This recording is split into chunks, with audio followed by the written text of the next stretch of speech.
خان صاحب نے ایک تو یہ کہا کہ میں دنیا کے داروں والی سیاست نہیں ہے، میں دین کی خاطر دین کے احکام کی روشنی میں سیاست کھیلتی رہا ہوں. یعنی میرا دینی نظریہ ہے جس کے اندر پاور پالیٹکس نہیں ہوتی، انسانوں کی خدمت ہوتی ہے، رول آف لا ہوتا ہے، عوام کو ان کے حقوق دلوائے جاتے ہیں، ظلم کا خاتمہ کرنے کی کوشش کی جاتی ہے.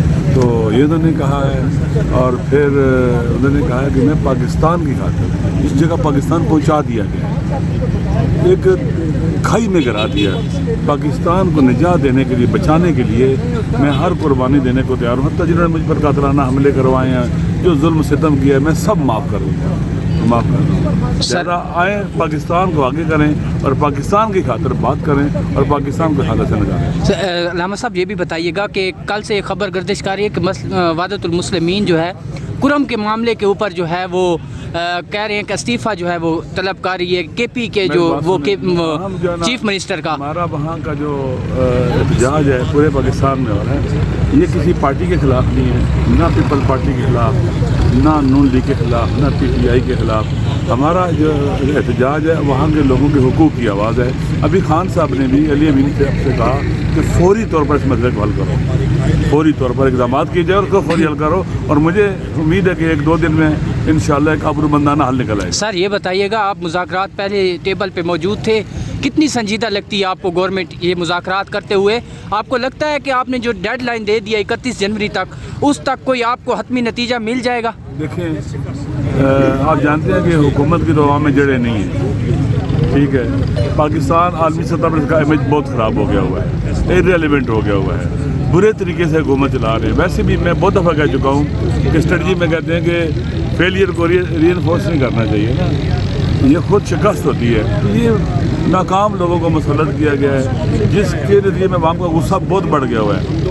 عوام ان کے سخت مخالف ہیں کہ جو ان کے کرتوت اور اقدامات ہیں، بے گناہ کو گولیاں مارنا اور قتل کرنا، پھر ان کی ظلم و ستم کرنا، چادر چادواری کا تقدس پامال کرنا. تو آپ جہاں پر ملک لے گئے ہیں اور یہ آگے نہیں مزید بدبختی کی طرف لے کے جائیں گے، لہٰذا بہتر یہی ہے کہ اس ملک کو نکالنے کا سوچا جائے اور ان کے ساتھ بھی بات کی جائے کہ ہم ملک کی نجات کے لیے بیٹھے ہیں اور آج چاہتے ہیں کہ آپ بھی اس جو ہے نا اس درخت سے نیچے اترے جس پر چڑھنے کے بعد اترنا مشکل ہوتا ہے. سر یہ بھی بتائیے گا، کہتے ہیں کہ آپ نے جب کمیٹی میں بیٹھ گئے ہیں تو مطلب یہ ہے کہ آپ نے فارم 47 کی جو گورنمنٹ کا بات تھی وہ آپ ان کو ایکسیپٹ کر کے بیٹھے ہیں. اور کچھ لوگ یہ بھی کہہ رہے ہیں گندا پانی جو ہے وہ آگ بجھانے کے کام آتا ہے. تو یہ آپ یہ لیجیٹیمیٹ حکومت ہے، یہ فارم 47 کی حکومت ہے.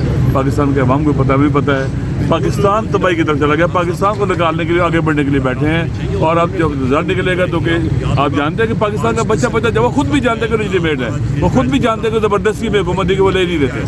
لہٰذا وقت آ گیا ہے کہ چیزیں عوام کے مرضی کے مطابق پاکستان اور آئین کے مطابق چلے اور پاکستان کے دل میں. راجہ پرویز اشرف جو کہ ان کی اتحادی بھی ہیں، وہ آج صبح ان کی اسٹیٹمنٹ تھی کہ پی ٹی آئی کو زیادہ جو ہے وہ امیدیں نہیں لگانی چاہیے اس مذاکرات سے. تو کیا کہیں گے اس پر؟ دیکھیے میرے خیال میں یہ تو وقت بتائے گا. P T I Imran Khan صاحب نے جو یہ بات کی ہے مذاکرات کی، پاکستان بچانے کے لیے کی ہے، تو میرے خیال میں پاکستان کے عوام کے لیے بھی بات واضح ہو جائے گی. لوگوں کو پتہ چل جائے گا کہ یہ لوگ جو پر مسلط ہیں زبردستی طریقے سے، یہ کس حد تک پاکستان کے لیے مخلص ہیں. اور پاکستان کے عوام جب کلیئر ہو گئے تو جیسے ممکن اگلے مراحل میں جو جدوجہد ہے وہ اس کو کرنا آسان ہو جائے. بہت شکریہ. یہ اس ٹائم بات کر رہے تھے